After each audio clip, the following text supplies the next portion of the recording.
आदत है। कहा था कि जेएनयू के साथ इस्तेकबाल कर रहे हैं, जेएनयू में इनका इस्तेकबाल हो रहा है, हिंदुस्तान में इनका इस्तेकबाल हो रहा है। मैं एक अमेंडमेंट पेश करूंगा कि जेएनयू आपका इस्तेकबाल कर रहा है, पूरा हिंदुस्तान आपका इस्तेकबाल कर रहा है।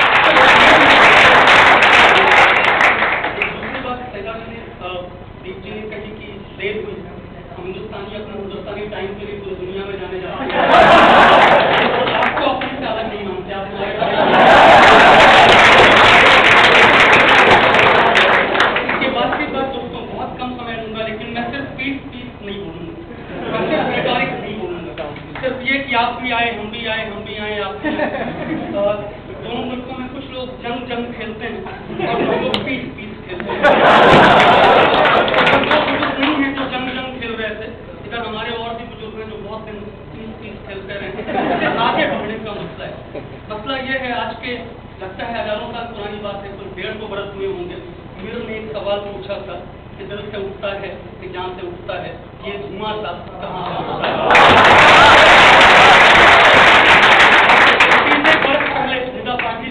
साहब ने जवाब दिया, इनके शेर के बाद का शेर था कि उठता है दिलो जान दोनों ही तरफ से, मीर का दीवान यहाँ भी है वहाँ भी है।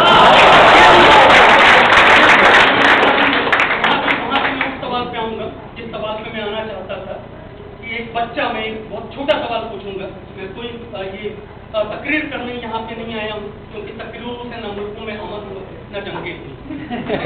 ये तकरीर का सवाल नहीं, एक बहुत कठिन सवाल पूछने का सवाल है। ये एक ऐसा मौका है जब हमको अपने आप से पूछना चाहिए, हम फर्ज करें कि एक बच्चा 1930 में पैदा होता है ढाका में, तो उसकी नेशनलिटी क्या है, उसकी कौम क्या है।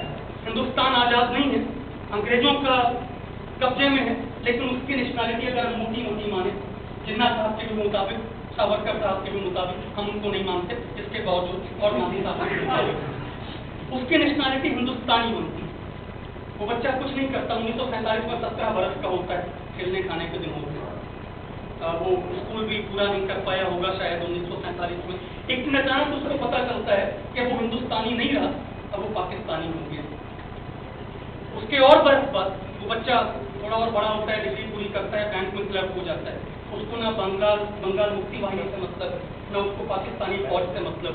वो अपने बीवी बच्चे पाल रहा है, अपने घर पे रह रहा है, बहुत मुश्किल से जिंदगी की जद्दोजहद में 2 वक्त की रोटी जुगाड़ रहा है, वो कैसे कैसे जी रहा है। और एक दिन एक और जंग होती है और उसको पता चलता है कि वो बांग्लादेशी है। जो नेशन का सवाल, जो नेशन का नोशन, जो कौम का मामला है, ये इतना सीधा सा मामला है।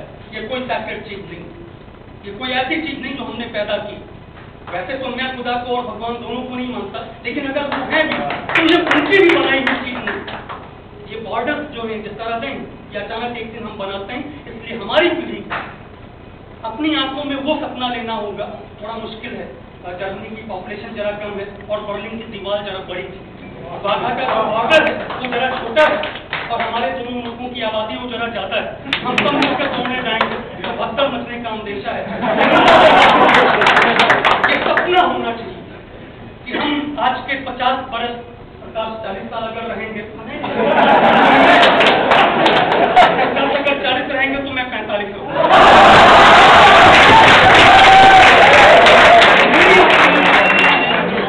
ये 45 बरस के अंदर हम सारे लोग ना जाएं, थोड़ी मुश्किल होगी। हम में से कुछ लोग ये वाघा बॉर्डर बहुत मोहब्बत से, और वो जो एक परफॉर्मेंस देने वाले लोग हैं दोनों तरफ, उनको उठा के ये बात सिर्फ क्रिकेट मैच से नहीं होगी। मैं अपनी आखिरी बात पे आ रहा हूँ।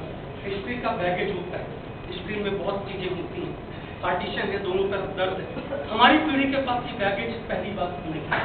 लेकिन एक दूसरी बात कि हमारी पीढ़ी के पास ये बैगेज नहीं होने के साथ एक दूसरी बात कि क्लाइमेट चेंज के सवाल पे बहुत सारे ऐसे सवाल हैं जहाँ पे हिंदुस्तान और पाकिस्तान में जंग का मसला नहीं होता, हम दोनों के खिलाफ अमेरिका खड़ा है, हम दोनों के खिलाफ ये जो डेवलप्ड ब्लॉक है वो खड़ी। इकोलॉजी का जो सवाल है, डेवलपमेंट का जो सवाल है, तीसरी दुनिया जिसको हम बोलते हैं, उसके साथ हो रहे अन्याय का जो सवाल है यूनाइटेड नेशंस के अंदर से लेकर के हर जगह। हम अगर उस बैगेज को अलग करके, जंग की बातें जब हों तब हों, सुकून की बातें जब हों तब हों, हम अगर इन बातों पे आगे बढ़े तो शायद एक दिन होगा कि मुझे बुल्ले शाह की मजार पे जाने के लिए 3 बार ये नहीं सोचना पड़ेगा कि मेरा वीजा पाकिस्तान सरकार बिना बताए क्यों डिनाई कर देती है, और उधर के दोस्तों को ये नहीं सोचना पड़ेगा कि उनको गालिब की मजार पे आने के लिए जब वो वीजा मांगते हैं तो यहाँ की सरकार क्यों डिनाई कर देती है। मैं बस ये कहूँगा कि जब गैर मुल्कों में आप होते हैं तो एक रिश्ता होता है जो हिंदुस्तान और पाकिस्तान का नहीं होता है। आप एक मेट्रो में खड़े होते हैं, अपने जैसी एक शक्ल दिखती है, तो बंदा नेपाली हो सकता है, अफगानी हो सकता है, पाकिस्तानी हो सकता है। आप इस कोने पर खड़े हैं, वो उस कोने पर खड़ा है, आप मुस्कुराते हैं, वो मुस्कुराता है। बहुत सारी गोरी चमड़ियाँ होती हैं, बहुत सारे फिरंग होते हैं, बहुत सारे और लोग होते हैं। ये जो मुस्कुराहट का रिश्ता है, यही हमारा हकीकी रिश्ता है।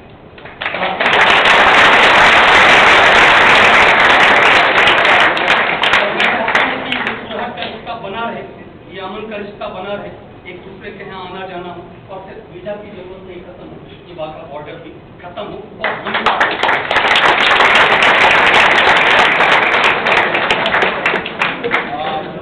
और कई सारे पाकिस्तानी आर्टिस्टों ने कहा मेरा इतना